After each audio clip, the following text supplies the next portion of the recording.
Selamat pagi. Selamat pagi.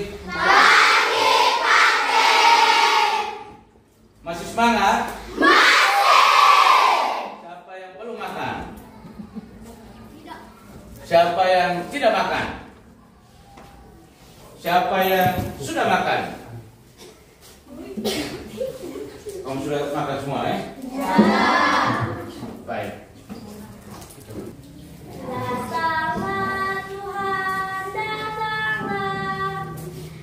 Datanglah Tuhan, datanglah.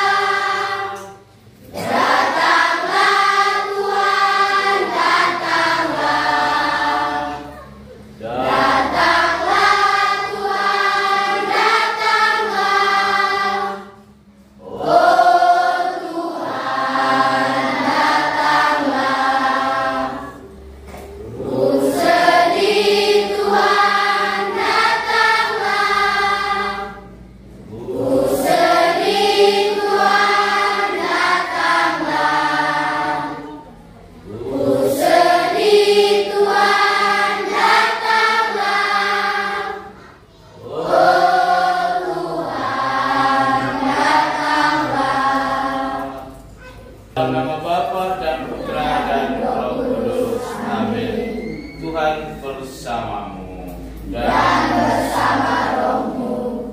Baik, anak-anak yang saya kasihi, kita sekarang sudah masuk pada minggu yang kedua, ya. Minggu Advent yang keberapa? Harap kamu sudah renungkan itu bahan pendalaman iman untuk Adventus 2024, subtema minggu yang pertama. Subtema minggu pertama itu apa?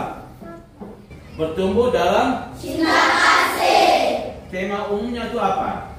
Bertumbuh dalam cinta kasih dan iman Katolik. Bertumbuh dalam cinta kasih dan Iman Katolik. Ya. Dari tema umum ini dibagi ke dalam 4 bagian subtema yang akan kita renungkan sebanyak berapa kali? 4 kali. Subtema minggu yang pertama itu apa? Bertumbuh dalam cinta kasih. Bertumbuh dalam cinta kasih. Lalu subtema yang kedua? Berkembang dalam iman Katolik. Berapa? Berkembang dalam iman Katolik. Berkembang dalam iman Katolik. Lalu subtema yang ketiga? Berbuah dalam solidaritas Kristiani. Berbuah dalam Solidaritas Kristiani. Lalu subtema yang keempat? Bersukacita dalam kasih, iman Katolik dan sinodalitas. Jadi baik, minggu pertama kita sudah renungkan. Sudah renungkan toh? Kamu sudah pertemuan minggu pertama belum? Dengan subtema apa? Bertumbuh Dalam cinta kasih. Bertumbuh dalam cinta kasih. Jadi subtema ini mengajak kita umat beriman sekalian, kita sebagai putra putri Allah, bahwa dalam masa Adventus ini kita harus mempersiapkan diri kita dan sungguh-sungguh masuk hidup dalam cinta kasih Allah itu sendiri.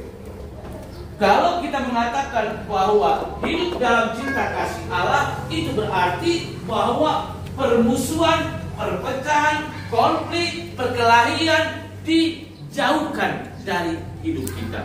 Yang hanya ada dalam hidup kita adalah ketenangan, kedamaian, pengampunan, sukacita, dan kebahagiaan. Sudah dengar? Sudah. Jadi itu subtema minggu pertama.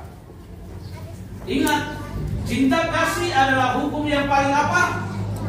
Pertama. Hukum yang pertama dan terutama. Jadi Tuhan beri hukum perintah ini bukan untuk tidak dilaksanakan, tetapi Dia memberi hukum perintah untuk kita laksanakan. Jadi tidak ada bersungut-bersungut atau tidak ada yang komentar-komentar. Itu wajib kita laksanakan. Itu hukum dan perintah Allah, wajib kita laksanakan. Sudah dengar? Sudah.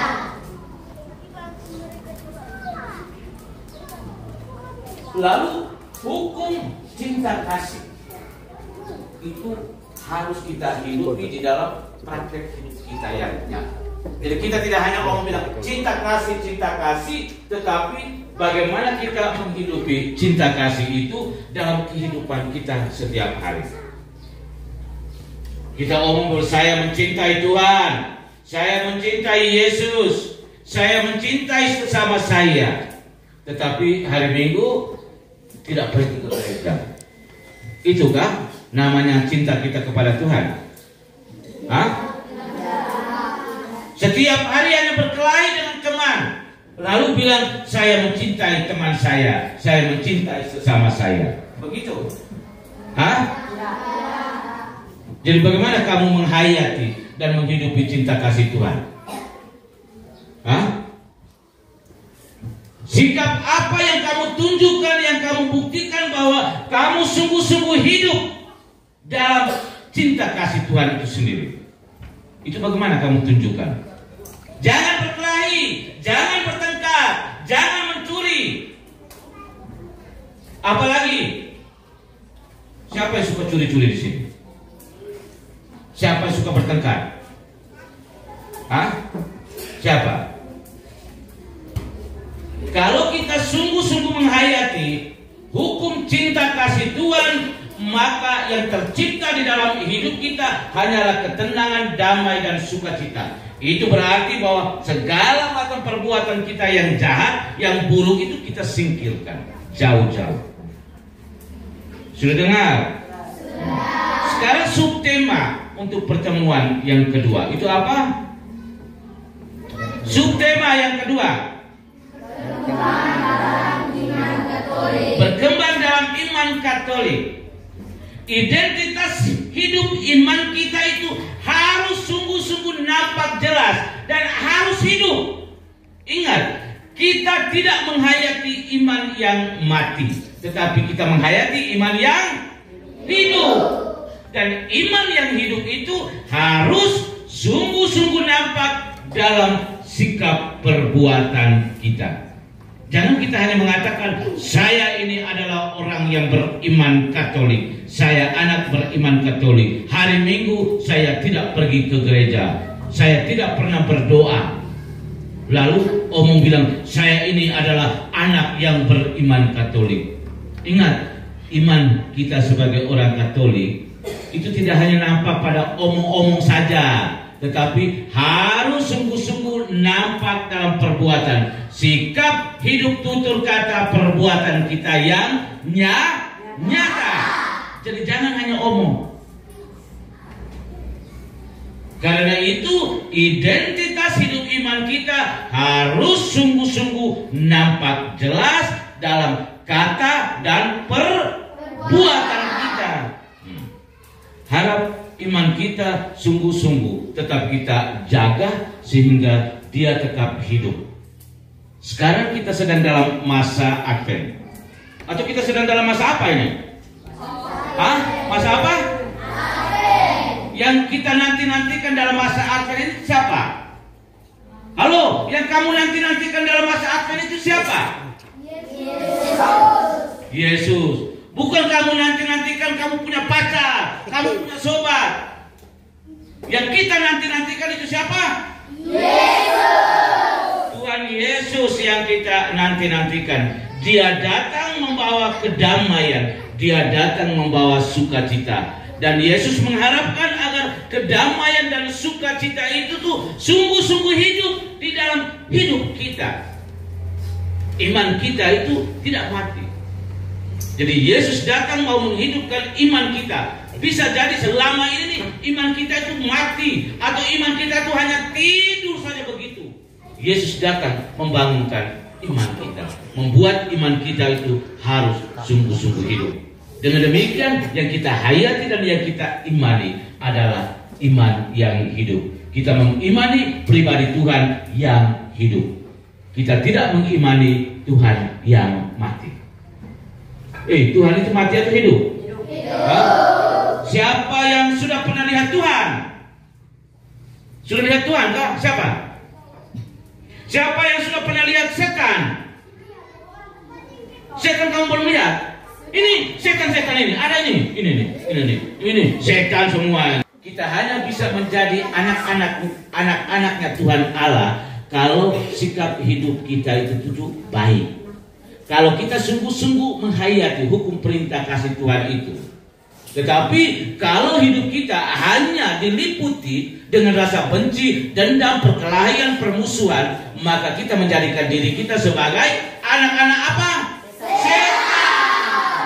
Karena itu jangan jadikan diri Anda sebagai anak-anak setan, tetapi jadikanlah diri Anda sebagai anak-anak Tuhan Allah.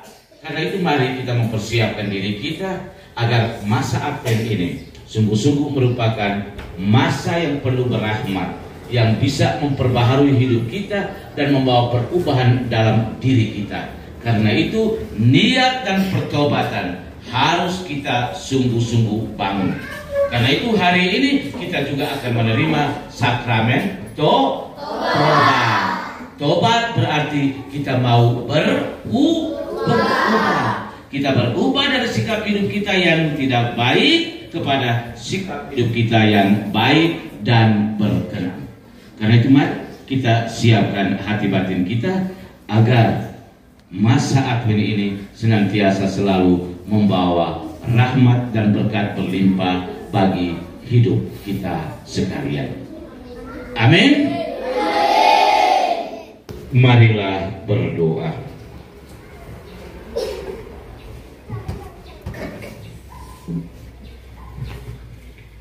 Allah, Sang Sumber Kekuatan, syukur dan terima kasih atas iman yang telah Engkau tanamkan dalam diri kami. Semoga iman kami pun semakin bertumbuh dan berkembang, sehingga kami semakin mampu menjadi saksi yang hidup bagi sesama kami. Demi Yesus Kristus, Putra-Mu, Tuhan dan Guru kami, yang hidup dan beraja bersama dengan Dikau dalam persatuan dengan Roh Kudus, Allah sepanjang segala masa. Amin. Tuhan bersamamu dan bersama rohmu. Semoga segala persiapan kita di masa Advent ini, semua mereka yang kita doakan, dibimbing, dilindungi dan diberkati oleh Allah yang Maha Kuasa, Bapa, Putra dan Roh Kudus. Amin.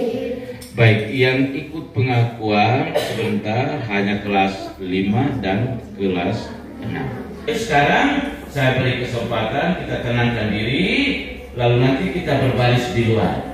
Nanti masuk satu-satu untuk siap terima sakramen pengakuan.